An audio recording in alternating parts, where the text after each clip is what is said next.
You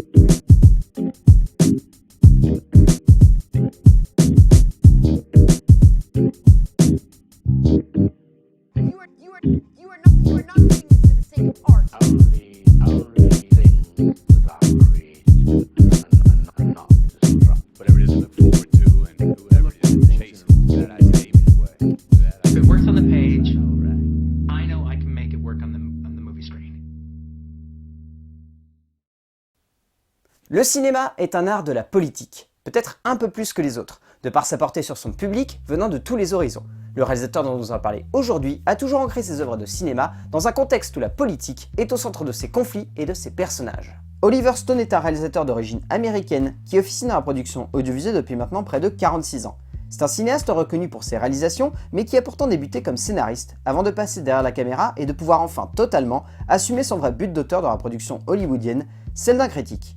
Oliver Stone a choisi de faire de son œuvre un objet de critique contre le pouvoir en place et contre les dictats de la société américaine, au-delà de simplement porter un jugement sur ses idéaux, et c'est ainsi qu'au fil d'une œuvre déjà conséquente, il a choisi de se faire le porte-parole de l'envers du décor. Dans le cinéma de Stone, il y a beaucoup de politique, et souvent il y a un message polémique derrière ses œuvres, comme un regard divin sur les hommes dirigeant ce pays. Son cinéma est violent, acerbe, borderline et souvent un peu trop politique, remettant en cause le vrai sens de ce mot dans l'image animée. Chacun de ces films peut être vu comme une énorme claque dans la gueule de l'État et dans la gueule des instances en place au cœur du pouvoir américain, allant de la Maison Blanche, en passant par le Pentagone ainsi que Langley, comme si ce n'était pas uniquement les dirigeants qu'il fallait accepter de critiquer. On pourrait voir une filiation fictionnelle dans le cinéma de Stone avec le réalisme du documentaire du cinéma de Moore, les deux hommes cherchant à bouleverser l'image que l'on se fait de l'Amérique au travers d'un portrait sombre des idéaux que défendent les grandes instances de cette nation qui fut, selon eux, souvent face aux troubles et aux affres des époques qu'ils ont traversées.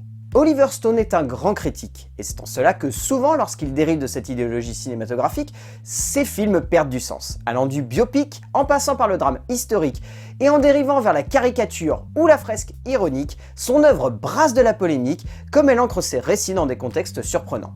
Dans le cinéma de Stone, il y a de tout, mais il y a surtout de l'Amérique. De l'Amérique dans ce qu'elle a de plus troublant, de plus patriotique, mais également de plus terne et de plus médiocre. Comme si les Américains devaient faire le constat, au travers de son cinéma, que cette nation, aussi glorieuse fut-elle érigée comme, est en réalité un joli brouillard de mensonges. En se moquant d'un président, Stone pleure une forme de grandeur de ce que se doit d'être un dirigeant.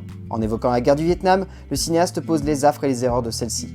En posant la question de la confidentialité, Stone veut donc évoquer tout simplement la base de la vie privée qui est au centre de la Constitution américaine.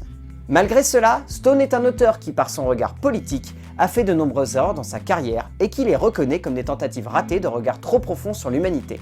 Stone est la démonstration parfaite que si un message cinématographique est trop politique, il n'est plus si évocateur et créant de vérité que cela. Plus son cinéma évolue, plus Stone semble chercher à affiner son regard, à l'ancrer beaucoup plus dans le réel que d'habitude, pour que ces questions deviennent alors non plus seulement des évocations du malaise national de la nation américaine, mais des questions avant tout humaines et universelles.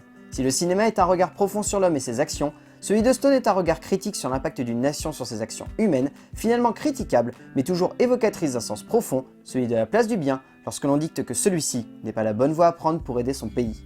Plonger dans la filmographie d'Oliver Stone, c'est tenter de regarder une nation comme un immense trou noir, duquel il faudrait sortir une vérité qui dérange. Si le cinéaste américain attire un peu trop les regards des polémistes, c'est peut-être parce que finalement, son regard politique est la vraie solution à un enfermement sociétal et artistique.